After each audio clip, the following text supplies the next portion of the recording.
Welcome to the 2 a.m. Theory Podcast. This is where late night thoughts turn into late night conversation.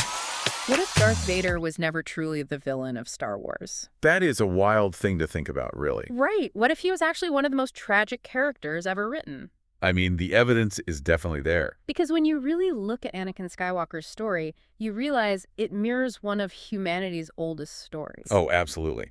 The story of the angel who fell from heaven. Exactly. A gifted being of light, chosen for greatness, consumed by fear, and transformed into something totally unrecognizable. It's just a devastating arc when you strip it down. Tonight, we're diving into the rise and fall of Anakin Skywalker and why his story may parallel the fall of Lucifer more than most people realize. Welcome to the 2 a.m. Theory. It is a profound premise, isn't it? When we look beyond the surface of what is, well, arguably the most famous pop culture phenomenon of the last century. Yeah, we find the deep, immovable roots of ancient mythology. Exactly. We find stories that have been told around campfires for millennia. And that is the absolute core mission of this deep dive for you listening right now. We are going to explore the mythic, the psychological, and the deeply tragic underpinnings of Anakin Skywalker's arc.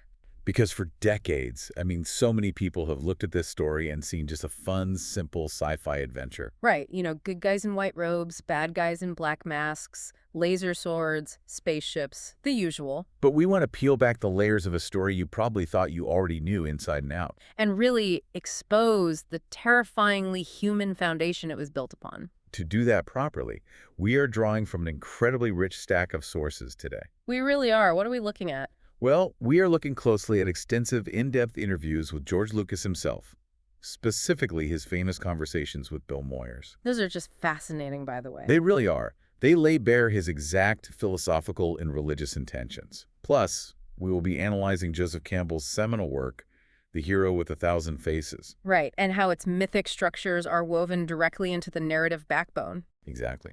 We're also bringing in scholarly deep dives from the Journal of Religion and Film and a really fascinating University of Texas thesis on the inversion of the hero's journey. Oh, and don't forget the psychological texts breaking down the Jungian concept of the collective shadow. Yes, that is going to be crucial later on. Okay, let's unpack this. Because to understand a fall that literally brings an entire galaxy to its knees, you have to look at the pedestal the character was pushed onto in the first place. Right. Like, stories about great falls never begin with evil. They begin with potential. That is beautifully said. We have to start at the heights of the light before we can understand the descent into darkness. And that is precisely where the architecture of tragedy begins. A fall is only as devastating as the height from which the person plummets. Exactly. And Anakin Skywalker's origins are deliberately crafted to place him at the absolute pinnacle of cosmic potential. The sources highlight that his beginnings carry heavy, unmistakable mythological weight. Right. Let's talk about those origins. We are introduced to Anakin as a literal child, but immediately he is branded the Chosen One. Yeah, the weight of that title alone is staggering. And according to the Journal of Religion and Film source we are looking at, he has a virgin birth, an immaculate conception. Right, his mother explicitly states to the Jedi that there was no father. He was, according to the lore, willed into existence by the Force itself. The mythological parallels there are striking, and they are entirely intentional. Lucas is tapping into an ancient trope. Because the prophecy foretells that he is the one meant to bring balance to the Force. Right. And to quantify this immense, almost divine potential, Lucas introduces the concept of midi-chlorians. Right, which people have very strong feelings about. They do. But in his interviews, he explains these as the biological equivalent of mitochondria in living organisms. They are the microscopic life forms that allow a connection to the Force. And Anakin's concentration of these, it is unprecedented. It's higher than the oldest, wisest masters in the galaxy. He is, quite literally, made of more magic than anyone else alive. Here's where it gets really interesting. I want to bring this down to earth for a second for you listening. Okay, let's hear it. Think about what that actually means for a human being. Imagine being a 9-year-old kid. Just a normal kid. Right. You aren't just a child prodigy who's good at math. You aren't just a rookie athlete drafted to save an entire failing sports franchise. Though that pressure is bad enough. Exactly. Let's extend that metaphor. Imagine being that 9-year-old rookie. Every time you miss a shot, every time you scrape your knee or have a bad day, it's not just a lost game. No, the stakes are cosmic. You have a council of ancient ascetic monks looking at you like you are dooming the entire universe. Wow. Yeah, that puts it in perspective. You are being viewed as a messiah by an ancient order of cosmic peacekeepers. That is an unimaginable, crushing amount of pressure to place on a young boy's shoulders. You aren't allowed to be a kid. You are a religious artifact. If we connect this to the bigger picture and pull from our psychological sources on the collective shadow, we start to see the early, unmistakable echoes of the Lucifer archetype. Wait, really? The Lucifer archetype starts that early? Yes, absolutely. And to be clear, we aren't just talking about Lucifer as a strict religious figure from a specific text, but as an archetype within the human collective unconscious. Okay, that makes sense. The name Lucifer itself translates to light bringer or morning star. The archetype represents an entity originally associated with ultimate beauty, brilliance, and blinding light before the fall. So both Anakin and Lucifer begin as beings associated with light, greatness, and destiny. Exactly. They are at the apex. But the tragedy is that being the brightest light in the room makes you incredibly lonely, doesn't it? It guarantees isolation. I mean, the Jedi revere him, they need him, but our sources point out that they also deeply fear him. Because he's so powerful. Right. Because when you are viewed as a messiah by an ancient order, you are inherently separated from normal human experiences. You're treated as a tool. Exactly. You are treated as an instrument of the divine, not as a person. And that exact isolation is the soil in which resentment and fear can really take root. You're put on a pedestal so high that you can't actually connect with anyone on the ground. Which is incredibly dangerous for a young mind. But to your point about fear, the crack in Anakin's foundation, the thing that starts the fall, it wasn't a desire for power, was it? No, not at all. He didn't wake up one day and say, I want to rule the universe. No, and this is a crucial distinction that separates Anakin from the more two-dimensional villains we usually see in pop culture. Right. The crack in his foundation was a profoundly human vulnerability. It wasn't malice. It wasn't a thirst for galactic domination. It was fear. So what does this all mean for his psychology? This is where I want us to shift the emotional landscape of the story. Okay, let's go there. We have to look at his deeply human flaws, his grief, his trauma, and this absolute inability to let go. Yeah, that inability to let go is the core of it. This is where the story shifts from a grand cosmic space opera into a tragedy of love twisted into something unrecognizable. George Lucas is incredibly explicit about this in the source material. In his interviews, particularly a very revealing one with Time magazine, Lucas states the thesis perfectly. What'd she say? He says he turns into Darth Vader because he gets attached to things. He can't let go of his mother. He can't let go of his girlfriend.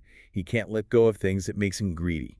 Okay, let's unpack this, because attachment is a loaded word in this context. We need to remember where Anakin started. As a slave on a desert planet. Exactly. He is a child who was born into slavery. From the moment he opened his eyes, his entire life was defined by a complete lack of bodily autonomy, lack of control, and the constant looming threat of loss. It's pure survival mode. Right. The only source of unconditional love, the only anchor he has in a brutal world, is his mother, Shmi. And then the Jedi come along, declare him a messiah, and take him away from her. Just scoop him right up. And then they place him in a monastic environment where the philosophy, which Lucas directly connects to Buddhist concepts of non-attachment, demands that he let go of her entirely. Which is just so harsh. The Jedi are trained from birth to be selfless. They are encouraged to love everyone in a broad, compassionate, universal sense. But they are strictly forbidden from forming personal, possessive attachments. Because, as their philosophy states, attachment leads to the fear of loss. See, I have to push back on the Jedi here, and I want you listening to really put yourself in those shoes. It's a tough spot to be in. Imagine being told you cannot hold on to the people you love most. Is that philosophy actually flawed? I mean, think about the cruelty of it. From a human perspective, yes. It seems incredibly cruel. They are taking a traumatized former slave child who has already experienced profound systemic abuse and demanding that he completely detached from the only human connection that kept him sane. Aren't they asking the impossible? I completely see why it feels cruel. But we have to look at it from the Jedi's monastic perspective for a moment. Okay, play devil's advocate for the space monks. If an individual wields godlike telekinetic power and a weapon that can slice through steel, they literally cannot afford to have selfish personal attachments. Because the fallout would be too big. Exactly. If a normal person gets their heart broken, they might throw a plate at a wall. If a Jedi gets their heart broken, a city could fall. The Jedi have to suppress personal emotion to prevent the abuse of that immense power. That makes logical sense for a monk raised in a temple from infancy. But Anakin wasn't. They brought in a kid with pre-existing trauma. And that is exactly the tragic irony our sources point out. The Jedi's strict adherence to universal non-attachment makes them entirely unequipped to help a young man processing profound, specific grief. Right. They tell him to rejoice when people die because they transform into the Force. Which is terrible advice for a terrified teenager. It really is. Hey, kid, I know your mom just died in your arms after being tortured, but just rejoice. It's emotional malpractice. It really is a failure of their system. And because he can't process it, Lucas says it leads to greed. But Lucas defines greed differently than we usually do, doesn't he? When we hear greed, we think of billionaires hoarding wealth. Right, but Lucas redefines it entirely for this mythology. He defines greed not as wanting material wealth, but as the selfish desire to keep things frozen in time. Oh, wow. Freezing time. Yeah, it is the refusal to accept the natural course of life and death. The ultimate state of greed, according to Lucas, is the desire to cheat death itself. So Anakin's attachment becomes a pathological obsession with control. Because he lost his mother in a deeply traumatic way. He literally held her as she died. He felt he wasn't strong enough, didn't have enough power to save her. The guilt there is immense. So years later, when he begins having vivid prophetic nightmares of his pregnant wife, Padme, dying in childbirth, that deeply ingrained childhood trauma is violently triggered. It's the exact same scenario playing out again in his mind. Think about the person you love most in the world. Now imagine having vivid nightmares of them dying and knowing you have the literal magic power to stop it. You do anything. What lines wouldn't you cross? He will not experience that utter helplessness again. What's fascinating here is the stark divergence from the classic Lucifer myth. Oh, right, because Lucifer was prideful. Exactly. Lucifer's fall is traditionally interpreted through the lens of immense, arrogant pride. He believed he was greater than his creator. He wanted the throne of heaven. But Anakin's fall is terrifyingly human. It isn't born of pride at all. No, it's born of grief. It's born of desperate, clawing fear. Anakin doesn't fall because he hates people. He falls because he cannot accept losing them. That is the tragedy in a nutshell. His descent into absolute darkness isn't motivated by some cartoonish desire to conquer the galaxy. It's motivated by a frantic, desperate need to build an impenetrable wall around the people he loves. So that death can never touch them. But that level of vulnerability makes him the perfect target. Because when a desperately frightened person is looking for a way to stop death, they will listen to absolutely anyone who claims to hold the key. Which brings us to the whisper in the dark. So, what happens when someone slides up beside that terrified, grieving young man and offers him the exact, impossible solution he's desperate for? Enter Palpatine. Yeah, the ultimate manipulator. The tempter archetype. This is a vital component of the mythic structure Campbell outlines. How does Lucas frame Palpatine in the interviews? In his interviews with Bill Moyers, Lucas directly compares Palpatine's temptation of the hero to the temptation of Christ by Satan in the desert or the temptation of the Buddha by Mara. So he's literally playing the role of the devil. Exactly. The tempter always offers the one thing the hero desires most.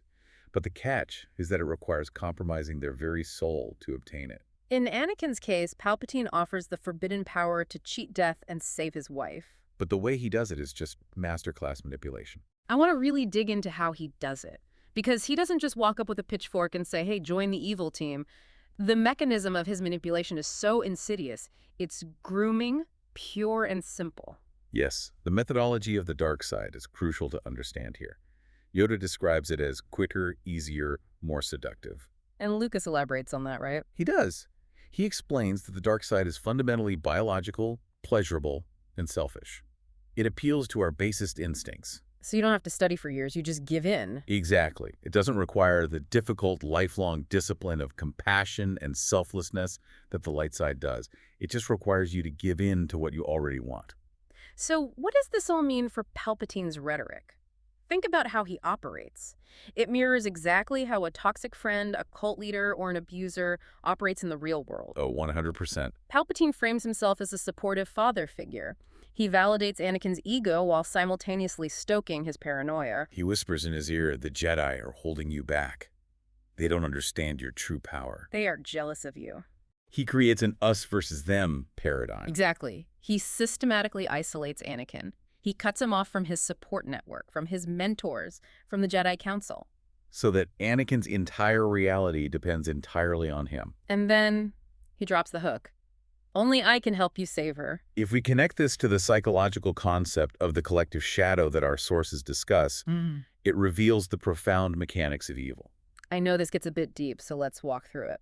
The text notes that humanity shares unconscious ideals, but we also form a projective identification with uncertainty and feelings of helplessness. Wait, projective identification with uncertainty is a big, heavy phrase. What does that actually mean in the context of a guy being manipulated by an evil space wizard? Right. To put it simply, the shadow, the evil, it doesn't just attack you from the outside. Okay. It latches onto the parts of yourself that you are already terrified of. It projects itself into your deepest insecurities. Like a parasite. Yes. Anakin felt entirely helpless to save his wife from his visions. He was drowning in uncertainty. So Palpatine didn't have to create the fear. No, he just had to step into the void that fear created. That helplessness made Anakin the perfect, fertile host for Palpatine's parasitic manipulation. Palpatine never forces Anakin. He whispers. And maybe that's how evil always works. It rarely arrives looking evil. It arrives sounding reasonable. He frames the ultimate betrayal, turning on everything Anakin has ever stood for as the only logical, loving way to protect his wife. It is the ultimate seduction of control. Palpatine convinces Anakin that if he just embraces this darker, more aggressive power, he will never have to feel like a helpless slave boy again. He weaponizes Anakin's love. Twisting it into a greedy obsession for control over life and death itself. And once that whisper is accepted, Once that fateful choice is made to cross the moral line for the sake of control, the internal psychological corruption manifests into external catastrophic destruction. The psychological fall becomes a literal, visceral descent into hell. this brings us to the climax of the fall, the destruction of identity. It's hard to even watch. Our source from the University of Texas at Austin provides a brilliant analysis of this moment. It points out that Anakin's arc becomes a darkened version of the classic hero's journey. Right, because normally the hero's journey ends with the hero going into the underworld, facing a trial, and returning with a boon. A gift, a magical item, or profound knowledge to save their ordinary world. But in this inversion, Anakin doesn't bring back a boon to save the world. He burns the world down to secure the power he was promised. He betrays the Jedi Order. He massacres the temple, including the children. He destroys the very people who raised him. It is a complete, unmitigated surrender to the shadow. And it all culminates on the volcanic planet of Mustafar. The visual symbolism there is just undeniable. Our sources reference this setting specifically, and the imagery is so incredibly evocative. Mustafar feels less like a battlefield and more like the visual representation of hell itself. Literally rivers of lava. Fire, ash, pain. The complete destruction of who Anakin once was. He goes there to secure his new empire, but instead, he loses everything. The irony is absolute. In his desperate, violent bid to save his wife from dying, his own dark actions, his transformation into a monster are the exact thing that breaks her heart and leads directly to her death. It's a self-fulfilling prophecy. And following his agonizing defeat on Mustafar at the hands of his former master, he is physically maimed, burned alive, and placed into the iconic black mechanical suit. The armor. We have to talk about the armor. Let's do it. Because for most of us growing up, Darth Vader's suit was just the coolest villain design in cinema history. I mean, it's iconic. Oh, absolutely. But when you look at it through the lens of this mythology, it is a horrific symbolic prism. The Journal of Religion and Film Source discusses the apocalyptic cosmology at play here. Another big term. Let's break that down for the listener. How does apocalyptic cosmology relate to the robot suit? Well, apocalyptic cosmology often deals with the ultimate battle between the natural divine order and the corrupt artificial structures of evil. Okay, so nature versus machine. Exactly. In Lucas's universe, the force is generated by life, by nature. The suit, therefore, represents the triumph of cold, impersonal technology over the natural, living human spirit. Lucas explores that tension a lot. He does. Darth Vader becomes, as Lucas states, half machine, half man. It's an agonizing existence. Think about the sensory deprivation of that suit. The heavy, pressurized helmet blocking his natural vision, tinting the world red. He can't even see properly. Right. The breathing apparatus forcefully pumping air into scarred lungs. the mechanical limbs replacing his own flesh. It's a constant, inescapable physical reminder of his monumental failure. He literally sold his soul to a devil figure to cheat death, and his reward is being trapped in a mechanical purgatory. He can't even breathe natural air. He can't feel the touch of another human being. He is entombed within the consequences of his own greed. Wow. The apocalyptic themes highlight this tension perfectly. The machine represents the complete loss of humanity, the death of compassion. Because the Emperor uses him not as a partner, but as a blunt instrument of fear, a mechanical enforcer. Anakin Skywalker is dead. He has been replaced by a mechanized shell fueled entirely by self-hatred, physical agony, and suffering. The more Anakin tried to control death, the less human he became. That sums it up perfectly. He wanted the power of a god to stop people from dying, and he ended up a broken machine serving a devil. He got exactly what he asked for. He didn't die, but he lost every single reason to live. This raises an important question, though, a philosophical pivot, if you will. I love a good pivot. Where are we going? If we look back at the classic Lucifer myth that we've been paralleling this whole time, the fall is eternal. Right, you don't come back from that. When the brightest angel falls from grace and becomes the devil, that transformation is absolute and permanent. There is no redemption in the classic Luciferian archetype. Once you are damned, you stay damned. Right. There's no story where Satan apologizes and gets let back into heaven. But is that how this modern myth ends? No, it is not. Yeah. And this is where Lucas's modern mythology profoundly diverges from the ancient archetype. This is where we shift from eternal tragedy to the radical possibility of redemption. Enter Luke Skywalker, the Son. The Journal of Religion and Film highlights a critical, often overlooked subversion in the final chapter of this story, Return of the Jedi. Yes, Luke rejects the wisdom of his Jedi mentors, Yoda and Obi-Wan. Which is wild because they are the ultimate authorities. But the old guard of the Jedi Order still operates on that strict, detached philosophy we debated earlier. Right, the no attachment rule. They look at Darth Vader, this mechanical monster who has hunted down their friends and committed galactic atrocities, and they conclude, logically, that he is entirely consumed by the dark side. Their solution is pragmatic. Vader must be destroyed. They tell Luke, basically he's more machine now than man. Twisted and evil. You have to kill him to save the galaxy. The very monks who raised Anakin have given up on him completely. But Luke senses something they do not, because he is looking at Vader not as a cosmic threat, but as a father. He senses conflict. He believes there is still good buried within him. What's fascinating here is how Luke effectively abandons the rigid Eastern concept of complete detachment that the Jedi preached, and instead embraces a more Christian-style ideal of attachment. Specifically, self-sacrificial love. Okay, let's unpack this, because this is the emotional climax of the entire saga. It's the most important moment in the mythology. Luke doesn't try to beat the Emperor or Vader by being a stronger fighter. He doesn't seek more power. Palpatine is pushing him, grooming him, the exact same way he groomed Anakin decades earlier. Give in to your hate. Strike your father down and take his place. And for a moment, Luke almost does. He cuts off Vader's mechanical hand. But then Luke looks at Vader's severed wiring, then looks at his own mechanical cybernetic hand. And he realizes he is standing on the exact same precipice his father fell from. He sees the cycle repeating. The shadow is projecting itself into Luke's sphere now. Exactly. So what does he do? He does the most unthinkable thing in an action movie. He turns off his laser sword. He throws down his weapon. He completely refuses to fight. He offers himself up to the Emperor's wrath, allowing himself to be tortured, rather than cross that line into darkness. He chooses to die rather than become his father. It is the ultimate act of faith.